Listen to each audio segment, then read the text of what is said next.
McVeigh 8 for Essendon. But as they say in the classics, roll the videotape. Matthew Knight, one of the great sprays you'll ever see, Robert Walls. You would have loved this. He went on and on and on and on. Well, what we're seeing is the honeymoon over. Young coach, new coach, encouraged, caressed his players through the NAP Cup, the opening rounds, and they've lost 5 in a row. They haven't kicked a goal in a half of football the last quarter last week against Sydney. And of course this first quarter, and not only that, in the last 5 games they've had big scores kicked against them. So basically he's had a gutful.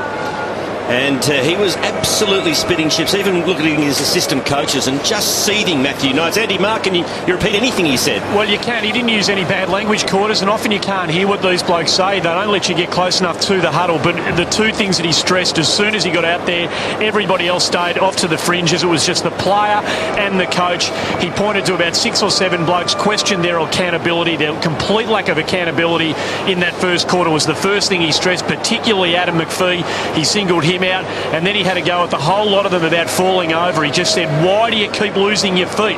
Why do you keep losing your feet? It was an incredibly impassioned Matthew Knight's probably the first real big spray of his career, Wolsey. Well, and it won't be the last, because you know, he's put so much time and emotion and hours and investment with his young coaching staff, but you've got to go through this, and sometimes it's best to find out how tough it is earlier than later.